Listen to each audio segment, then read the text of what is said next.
ಅಯೋಧ್ಯೆಯಲ್ಲಿ ಶ್ರೀರಾಮನ ಪ್ರಾಣ ಪ್ರತಿಷ್ಠಾಪನೆಗೆ ಕ್ಷಣಗಣನೆ ಆರಂಭವಾಗಿದ್ದು ಇತ್ತ ಕರ್ನಾಟಕದ ಅಂಜನಾದ್ರಿಯಲ್ಲೂ ಕೂಡ ಈಗ ಸಂಭ್ರಮ ಕಳೆಗಟ್ಟಿದೆ. ನಾನು ಅಂಜನಾದ್ರಿ ಬೆಟ್ಟದಲ್ಲಿದ್ದೇನೆ. ಕೊಪ್ಪಳ ತಾಲೂಕಿನ ಅಂಜನಾದ್ರಿ ಬೆಟ್ಟದಲ್ಲಿ ಇವತ್ತು ಹೂವಿನಿಂದ ವಿಶೇಷ ಅಲಂಕಾರವನ್ನು ಮಾಡಿರ್ತಕ್ಕಂಥದ್ದು. ಅಂಜನಾದ್ರಿ ಬೆಟ್ಟದ ದೇವಸ್ಥಾನದ ಮುಂಭಾಗದಲ್ಲಿ ನಾನಿದ್ದೇನೆ. ಸಾಕಷ್ಟು ಸಂಖ್ಯೆಯಲ್ಲಿ ಭಕ್ತರು ಬೆಳಗ್ಗೆಯಿಂದಲೇ ಬರ್ತಾ ಇದ್ದಾರೆ. ಇಲ್ಲಿ ಎಲ್ಲ ಕಡೆಗಳಲ್ಲೂ ಕೂಡ ಜಯ ಶ್ರೀರಾಮ್ ಘೋಷಣೆ ಇವತ್ತು ಬೆಳಗ್ಗೆಯಿಂದಲೇ ಮೊಳಗ್ತಾ ಇದೆ. ನೋಡ್ಬೋದು, ದೇವಸ್ಥಾನದ ಆವರಣದಲ್ಲಿ ವಿಶೇಷ ಅಲಂಕಾರವನ್ನು ಮಾಡಲಾಗಿದ್ದು ಸಾಕಷ್ಟು ಸಂಖ್ಯೆಯಲ್ಲಿ ಭಕ್ತರು ಬೆಳಗ್ಗೆಯಿಂದಲೇ ದೇವಸ್ಥಾನಕ್ಕೆ ಆಗಮಿಸಿ ಆಂಜನೇಯನ ದರ್ಶನವನ್ನು ಪಡಿತಾ ಇದ್ದಾರೆ. ಪ್ರಮುಖವಾಗಿ ಆಂಜನೇಯ ಹುಟ್ಟಿದ ಸ್ಥಳ ಅಂತಲೇ ಅಂಜನಾದ್ರಿ ಪ್ರಖ್ಯಾತಿಯನ್ನು ಗಳಿಸಿದೆ. ಸಾವಿರಾರು ಸಂಖ್ಯೆಯಲ್ಲಿ ಭಕ್ತರು ಈಗ ಅಂಜನಾದ್ರಿ ಬೆಟ್ಟಕ್ಕೆ ಬರುತ್ತಿದ್ದು ಇಲ್ಲಿ ಸೆಲ್ಫಿಗಳನ್ನು ತೆಗೆದುಕೊಂಡು ಮತ್ತು ಜೈ ಶ್ರೀರಾಮ್ ಘೋಷಣೆ ಹಾಕುವ ಮೂಲಕ ತಮ್ಮ ಭಕ್ತಿಯನ್ನು ಪ್ರದರ್ಶನ ಮಾಡ್ತಿದ್ದಾರೆ. ರಾತ್ರಿಯಿಂದಲೇ ಭಕ್ತರ ಸಂಖ್ಯೆ ಈ ಒಂದು ಅಂಜನಾದ್ರಿಗೆ ಹೆಚ್ಚಳಗೊಂಡಿರ್ತಕ್ಕಂಥದ್ದು ನೋಡ್ಬೋದು. ಸರದಿ ಸಾಲಿನಲ್ಲಿ ನಿಂತು ಆಂಜನೇಯನ ದರ್ಶನವನ್ನು ಭಕ್ತರು ಮಾಡ್ತಾ ಇದ್ದಾರೆ. ಪ್ರಮುಖವಾಗಿ ಇವತ್ತು ನಿನ್ನೆ ರಾತ್ರಿ ಅಂದರೆ ಇಡೀ 575 ಮೆಟ್ಟಿಲುಗಳ ಮೇಲೆ ದೀಪಾಲಂಕಾರ ಮಾಡಲಾಗಿತ್ತು. ಬೆಳಗ್ಗೆಯಿಂದಲೂ ಕೂಡ ಕರ್ಪೂರವನ್ನು ಬೆಳಗಿಸಿ ಭಕ್ತಿಯನ್ನು ತೋರಿಸಲಾಗಿದೆ. ಮತ್ತೊಂದು ಕಡೆ ಏನು ಅಂತಂದರೆ ಇವತ್ತು ಎಲ್ಲ ಕಡೆಗಳಲ್ಲೂ ಕೂಡ ಅಂದರೆ ಹೂವಿನ ವಿಶೇಷ ಅಲಂಕಾರ ಮಾಡಲಾಗಿದ್ದು, ಮತ್ತೊಂದು ಕಡೆ ಈ ಒಂದು ಅಂಜನಾದ್ರಿ ಬೆಟ್ಟದಲ್ಲಿ LED ಅಳವಡಿಸುವ ಮೂಲಕ ಅಂದರೆ ಇವತ್ತು ಶ್ರೀರಾಮನ ಪ್ರಾಣ ಪ್ರತಿಷ್ಠಾಪನೆ ಇದೆ, ಅದನ್ನು ನೇರವಾಗಿ ವೀಕ್ಷಣೆ ಮಾಡೋಕ್ಕೂ ಕೂಡ ಅನುಕೂಲವನ್ನು ಮಾಡಿಕೊಳ್ಳಲಾಗಿದೆ ಇಲ್ಲಿನ ಆಡಳಿತ ಮಂಡಳಿ. ಈಗ ಭಕ್ತರ ಸಂಖ್ಯೆ ಕ್ಷಣದಿಂದ ಕ್ಷಣಕ್ಕೆ ಹೆಚ್ಚಾಗ್ತಿದ್ದು 575 ಮೆಟ್ಟಿಲುಗಳನ್ನು ಹತ್ತಿಕೊಂಡು ಭಕ್ತರು ಬರ್ತಾ ಇದ್ದಾರೆ.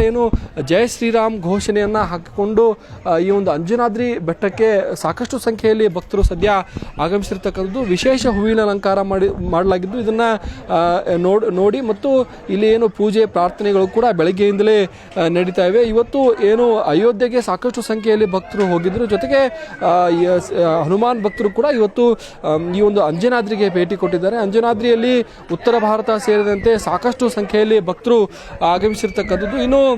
ಕೆಲವೇ ಹೊತ್ತಿನಲ್ಲಿ ಅಯೋಧ್ಯೆಯಲ್ಲಿ ಪ್ರಭು ಶ್ರೀರಾಮನ ಪ್ರಾಣ ಪ್ರತಿಷ್ಠಾಪನೆ ಕಾರ್ಯಕ್ರಮ ಆರಂಭ ಆಗುತ್ತೆ. ಅದನ್ನು ಕೂಡ ಇಲ್ಲಿಂದಲೇ ನೇರವಾಗಿ ವೀಕ್ಷಣೆಗೆ LED ವ್ಯವಸ್ಥೆಯನ್ನು ಕೂಡ ಅಂಜನಾದ್ರಿ ಬೆಟ್ಟದಲ್ಲಿ ಮಾಡಲಾಗಿದೆ. ಅಂಜನಾದ್ರಿ ಬೆಟ್ಟದಲ್ಲಿ ಸದ್ಯ ಸಾಕಷ್ಟು ಸಂಖ್ಯೆಯಲ್ಲಿ ಭಕ್ತರು ಆಗಮಿಸಿದ್ದು ಜೈ ಶ್ರೀರಾಮ್ ಘೋಷಣೆಯನ್ನು ಹಾಕ್ತಾ ಇದ್ದಾರೆ. ಕ್ಯಾಮ್ರಾಮನ್ ರವಿ ಜೊತೆ ಚಂದ್ರಕಾಂತ್ ಸುಗಂಧಿ, ನ್ಯೂಸ್ 18 ಕನ್ನಡ, ಕೊಪ್ಪಳ. ನಮ್ಮದು 500 ವರ್ಷ ಆದಮೇಲೆ ಶ್ರೀರಾಮಂದು ಪ್ರತಿಷ್ಠಾಪನೆ ಆಗ್ತೈತಿ. ಎಲ್ರಿಗೂ ಖುಷಿ ಆಗತ್ತೈತಿ. ಪ್ರತಿಯೊಬ್ಬರು ರಾಷ್ಟ್ರದಲ್ಲಿರೋ ಹಿಂದೂ ಜನಗಳಿಗೆ ಭಾಳ ಅಂದ್ರೆ ಭಾಳ ಖುಷಿ ಆಗತ್ತೈತಿ. ನಾವು ಎಲ್ಲಿಂದನೋ ಬರ್ತಿದ್ದಾರೆ, ನಾವು ಬಾಗಲಕೋಟೆಯಿಂದ ಬಂದಿದ್ದೀವಿ. ಸೊ ಭಾಳ ಖುಷಿ ಆಗತ್ತೆ. ಅಂದ್ರೆ ಪ್ರಭು ಶ್ರೀರಾಮನ ಬಂಟನಾಗಿರೋಂಥ ಹನುಮಂತನ ಒಂದು ಒಳ್ಳೆ ಪಾಸಿಟಿವ್ ವೈಬ್ ಬರುತ್ತೆ ಅಂಥೇಳಿ ಅದಕ್ಕೆ ದರ್ಶನ ತೊಗೋಬೇಕಂತ ಬಂದೆ. ಸಚಿನ್ ಅಂತ ಹೇಳಿ ಹೊನ್ನಾಳಿಯಿಂದ ಬಂದಿದ್ದೀವಿ. ಶ್ರೀರಾಮ ಆಂಜನೇಯ ಆಶೀರ್ವಾದ ಪಡಿಬೇಕಂತೇಳಿ ಬಂದಿದ್ದೀವಿ.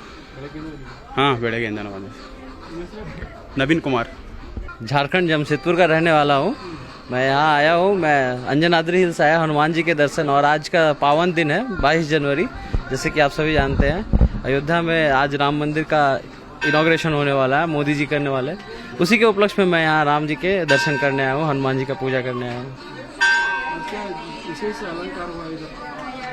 आज बहुत ही अच्छा यहाँ का सजावट देखने को मिला है, और पहले से भी यहाँ काफ़ी अच्छा लगा है देखने को. यहाँ का माहौल बहुत अच्छा लग रहा है देखने को.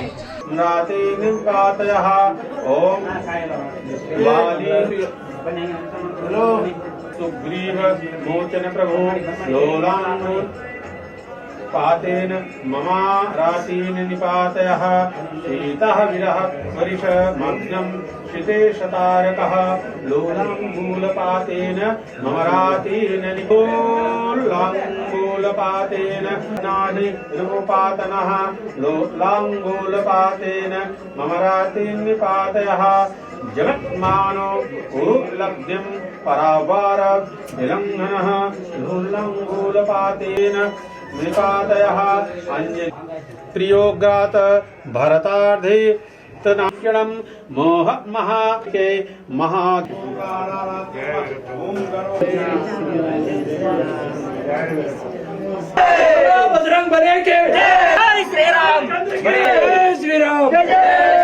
ಕನ್ನಡಿಗರ ಮೆಚ್ಚಿನ ನಿಮ್ಮ ನ್ಯೂಸ್ 18 ಕನ್ನಡ ಈಗ ವಾಟ್ಸ್ಆಪ್ನಲ್ಲಿಯೂ ಲಭ್ಯ. ಕರ್ನಾಟಕ ಮತ್ತು ದೇಶ ವಿದೇಶದ 360 ಡಿಗ್ರಿ ಸುದ್ದಿ ವಿವರವನ್ನ ನೀವು ನಿಮ್ಮ ಕೈ ಬೆರಳುಗಳಲ್ಲಿಯೇ ಪಡೆಯೋದಿಕ್ಕೆ ಈ QR ಕೋಡ್ ಅನ್ನ ಸ್ಕ್ಯಾನ್ ಮಾಡಿ. ನಮ್ಮ ಚಾನೆಲ್ ಅನ್ನ ಫಾಲೋ ಮಾಡಿ, ನೋಟಿಫಿಕೇಶನ್ ಆನ್ ಮಾಡಿ.